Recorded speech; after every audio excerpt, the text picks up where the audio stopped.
Primeramente, se estimó la capacidad de generación necesaria para suplir la demanda de la comunidad a partir de los datos de población y de consumo de energía per cápita. También se estimó la cabeza total neta a partir de los datos topográficos proporcionados en el enunciado del proyecto. Ya con esto fue posible estimar un valor de potencia y de caudal necesarios a partir de las ecuaciones que se presentan en la diapositiva.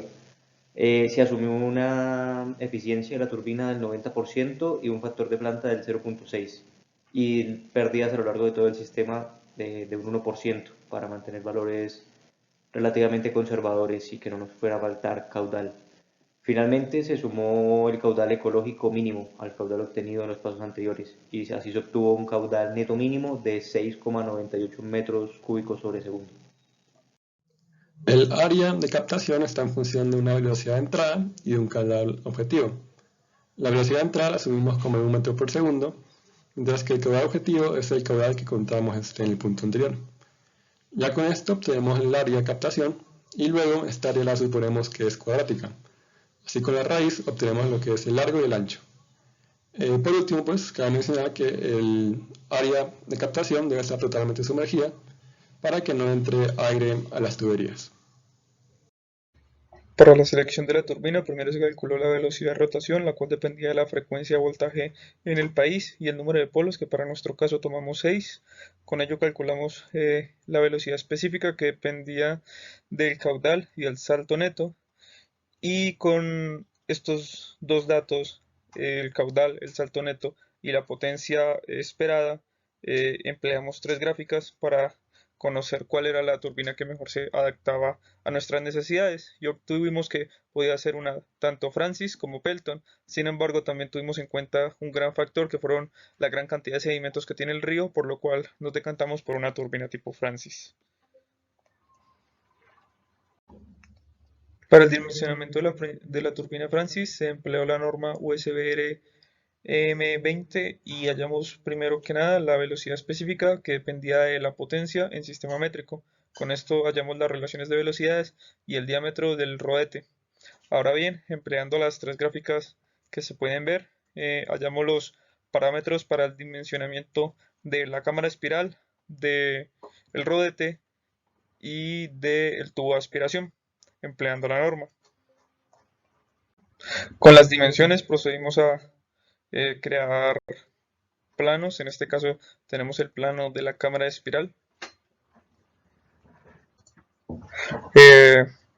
el tubo de aspiración y el rotor de la turbina. Se decidió colocar la casa de máquinas justo antes de iniciar la inclinación de la falda de la montaña, esto con el fin de disminuir el tramo de tubería a usar sin comprometer la estructura, ya que es más sencillo edificar sobre terreno plano que con inclinación. Además, por las condiciones de terreno, si se alejaba más la casa de máquinas, no se tendría una mayor ganancia en la cabeza, pero sí se tendría que incrementar el tramo de tubería y por ende los costos. Asimismo, la mayoría de la casa de máquinas se va a encontrar sobre el nivel del suelo, no va a ser una caverna, por lo que las obras de excavación solo corresponderán a las cámaras espiral de las turbinas y sus respectivos ductos de carga y descarga. En esta diapositiva se presenta un plano de la planta de la sala de turbinas, donde se puede apreciar las dimensiones mínimas que se consideran necesarias para el correcto funcionamiento. Cabe aclararse, el diámetro mayor corresponde al diámetro más grande de la cámara espiral de las turbinas y pues el diámetro menor al diámetro del rotor. El espacio que se encuentra extra es para labores de circulación de operarios y labores de mantenimiento. Entre los equipos auxiliares requeridos para el correcto funcionamiento de la central se encuentran pues, una válvula esférica de 1,4 metros de diámetro, una válvula de disipación tipo Howell-Bunger y un puente grúa polivasto monorriel con capacidad de 2 toneladas y 4 metros de altura como mínimo. La selección de estos equipos se detalla más en el informe y cabe resaltar que para las válvulas es necesario una válvula de cada tipo para cada turbina, es decir, se requerirían mínimo 2 válvulas de cada una de ellas. Además, se necesita pues un respectivo sistema de enfriamiento con un sistema de circuito abierto y cerrado por la cantidad de material en el agua y un pozo de sentina, sistema de aire comprimido, un sistema de detección y extinción de incendios, sistema de ventilación, entre otros. Bueno, las tuberías. Nosotros empezamos por escoger un diámetro de una tubería. Entonces, para escoger el diámetro de esta tubería, tuvimos en cuenta el diámetro que tiene la turbina para que estos dos encajen bien y no toque usar una reducción ni una expansión, que eso genera pérdidas en el sistema. Después de escoger este diámetro, escogimos el espesor. Entonces, para escoger el espesor tenemos esta fórmula que relaciona la presión, el diámetro, el factor de diseño que tenemos que es 0.65, el límite elástico del material que nosotros escogimos, que es el acero, y un factor de junta longitudinal, que esto depende de cómo vamos a empotrar nuestra tubería al sistema. Entonces nosotros lo que hicimos fue que decidimos que esta tubería va a estar sujeta por dos partes en cada extremo a lo largo de una específico longitud. Y así podemos sacar los diferentes factores. Después de aplicar esta fórmula, tenemos que el espesor del tubo es de 0.14 milímetros. Como se ve, es un espesor bastante chiquito. Esto nos dice que el acero es bastante resistente y que el acero nos puede ayudar para cualquier tipo de presión que nosotros le ejerzamos por dentro al tubo. Entonces el acero con este espesor va a soportar cualquier tipo de carga. Después calculamos el peso, esa sí es una fórmula sencilla, que es el área es pi por radio al cuadrado, por la longitud total del tubo, por su densidad. Y solo se calcula la parte del espesor y por eso nos da eh, ese peso. Ahora nosotros calculamos las pérdidas del sistema. Para esto usamos la ecuación básica de Bernoulli, la cual se puede ver a continuación, pero en este caso, en la ecuación que está nombrada, no se le agregaron las pérdidas de la energía.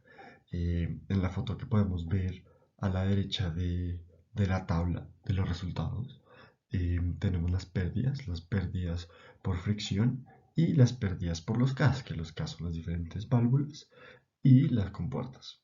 Entonces, nosotros tenemos un caudal de 6.98, de ahí cogimos el área, le sacamos la velocidad, le sacamos el Reynolds. Con el Reynolds podemos sacar la fricción y multiplicando la velocidad sobre 2 veces la gravedad más todos los Ks y toda la fricción, podemos sacar cuáles son las pérdidas totales del sistema. En este caso, las pérdidas totales del sistema son de 21.2 metros de agua. Así terminando o dejando nuestra cabeza total en 460.21 metros de agua. Para el cálculo de las dimensiones de las rejas, primero pues se calcula una velocidad específica y a partir de esta velocidad específica se calcula luego un factor adimensional. Ese factor adimensional se le multiplica por el diámetro del chorro sobre el número de cucharas en la turbina, para obtener así el espacio entre rejas. Luego, a partir de unas relaciones descritas en el libro de ASME sobre diseño hidroeléctricas, pues se conoce que el espacio entre rejas puede llegar a ser hasta 70 veces el espesor y que la profundidad puede llegar a ser hasta 12 veces el espesor. Entonces, asumiendo así una relación, un factor entre esos rangos, se obtiene lo que es el espesor y la profundidad de las rejas. Para la caracterización de las compuertas, en este caso las compuertas de captación, se tuvo en cuenta las dimensiones del ducto. Luego se calculó la fuerza hidrostática que tendría que soportar la compuerta a partir de la primera ecuación.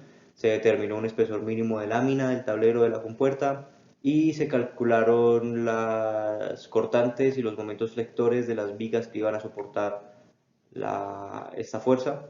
Se determinó la deflexión de la viga, la deflexión máxima permisible y el esfuerzo flector, y se empezó a jugar con la cantidad de vigas horizontales que se le iban a poner a la compuerta en un proceso iterativo, y también se empezó a revisar diferentes perfiles ENI comerciales que se encuentran en la bibliografía.